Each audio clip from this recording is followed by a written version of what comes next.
ফেব্রুয়ারি শেষ হতে চলল, তবে এখনো ঠান্ডার আমেজ। ভোটমুখী বাংলায় অবশ্য রাজনীতির পারদ ক্রমশ ঊর্ধ্বমুখী। ভোটের নির্ঘণ্ট ঘোষণা না হলেও মাঠে ময়দানে নেমে পড়েছে রাজনৈতিক দলগুলি। রণকৌশল তৈরিতে ব্যস্ত রাজনীতির চাণক্যরা। এমন আবহে TV9 বাংলাও রাজ্যের প্রান্তে প্রান্তে সাধারণ মানুষের কাছে পৌঁছে গিয়েছে। চায়ের দোকান, বাজারহাটে সাধারণ মানুষের মতামত নেওয়া হয়। বিধানসভা নির্বাচন নিয়ে কি ভাবছে সাধারণ মানুষ? 26-এর নির্বাচনে কোন দলকে তারা এগিয়ে রাখছেন? আজ আমরা 5টি জেলার জনমত সমীক্ষা খতিয়ে দেখব। পুরুলিয়া, ঝাড়গ্রাম, বাঁকুড়া, পশ্চিম মেদিনীপুর এবং পশ্চিম বর্ধমানের সাধারণ মানুষ কি বলছেন। জনমত সমীক্ষা ফলাফলের আভাস দেয় মাত্র। TV9 বাংলার এই জনমত সমীক্ষা SIR প্রক্রিয়া শেষ হওয়ার আগের ভিত্তিতে করা হয়েছে। পুরুলিয়া 19-এর লোকসভা নির্বাচন থেকে পুরুলিয়া জেলায় বিজেপির প্রভাব বাড়তে শুরু করে।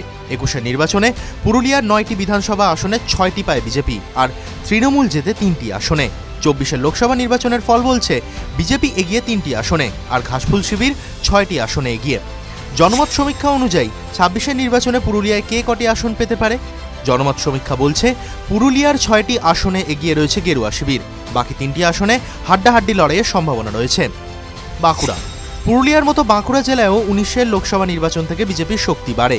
21-এর বিধানসভা নির্বাচনে বাঁকুড়ার 12টি আসনের মধ্যে বিজেপি পায় 8টি, আর তৃণমূল 4টি আসনে জেতে। 24-এর লোকসভা নির্বাচনের নিরিখে অবশ্য ঘুরে দাঁড়িয়েছে তৃণমূল।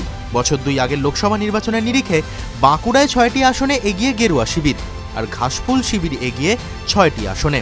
26-এর নির্বাচনে কি ফল হতে পারে বাঁকুড়ায়? জনমত সমীক্ষা বলছে জেলার 12টি আসনের মধ্যে 6টি আসনে এগিয়ে বিজেপি, তৃণমূল এগিয়ে 2টি আসনে, আর 4টি আসনে হাড্ডাহাড্ডি লড়াইয়ের সম্ভাবনা রয়েছে। ঝাড়গ্রাম 2017-এর এপ্রিলে পশ্চিম মেদিনীপুর জেলাকে বিভক্ত করে ঝাড়গ্রামের নতুন জেলা হয়। 19-এর নির্বাচনে এখানে পদ্ম ফোটে, তবে 21-এর নির্বাচনে ঝাড়গ্রামের 4টি আসনই পেয়ে যায় তৃণমূল। কোনো আসনেই জিততে পারেনি বিজেপি। 24-এর লোকসভা নির্বাচনে ঝাড়গ্রাম আসনে জেতে তৃণমূল। লোকসভা নির্বাচনের নিরিখে ঝাড়গ্রামের 4টি আসনেই এগিয়ে রয়েছে ঘাসফুল শিবির। 26-এর নির্বাচনে ঝাড়গ্রামের বিধানসভার আসনগুলির ফল কি হতে পারে? জনমত সমীক্ষা বলছে ঝাড়গ্রামের 4টি আসনের মধ্যে 3টি আসনেই এগিয়ে তৃণমূল, আর 1টি আসনে হাড্ডাহাড্ডি লড়াইয়ের সম্ভাবনা রয়েছে। পশ্চিম মেদিনীপুর দক্ষিণবঙ্গের এই জেলায় বিধানসভার আসন সংখ্যা 15। 21-এর নির্বাচনে তৃণমূল 13টি আসন পেয়েছিল, বিজেপি পেয়েছিল 2টি আসন। আবার 24-এর লোকসভা নির্বাচনের নিরিখে তৃণমূল এগিয়ে 14টি আসনে, বিজেপি একটি মাত্র আসনে লিড পায়। জনমত সমীক্ষা অনুযায়ী পশ্চিম মেদিনীপুরের সম্ভাব্য ফল কি হতে পারে?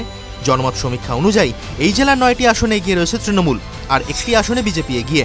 পশ্চিম মেদিনীপুরের 5টি আসনে হাড্ডাহাড্ডি লড়াইয়ের সম্ভাবনা রয়েছে। পশ্চিম বর্ধমান একসময় বাম দুর্গ ছিল পশ্চিম বর্ধমান। 21-এর বিধানসভা নির্বাচনে এই জেলার 9টি আসনের মধ্যে তৃণমূল পেয়েছিল 6টি, আর 3টি আসন জিতেছিল বিজেপি। 24-এর লোকসভা নির্বাচনের নিরিখে তৃণমূল এগিয়ে 6টি আসনে, আর 3টি আসনে এগিয়ে গেরুয়া শিবির।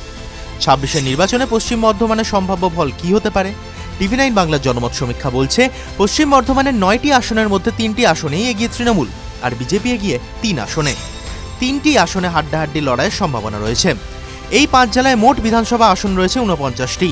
জনমত সমীক্ষা শুধুমাত্র ভোটের ফলের আভাস দেয়। অনেক সময় জনমত সমীক্ষার সঙ্গে ভোটের ফল মেলে না, তবে এই 5 জেলার জনমত সমীক্ষা খতিয়ে দেখলে বুঝতে পারবেন তৃণমূল এগিয়ে রয়েছে 17টি আসনে, আর জনমত সমীক্ষা অনুযায়ী বিজেপি এগিয়ে 16টি আসনে। বাকি 16টি আসনে হাড্ডাহাড্ডি লড়াইয়ের সম্ভাবনা রয়েছে। TV9 Bangla digital.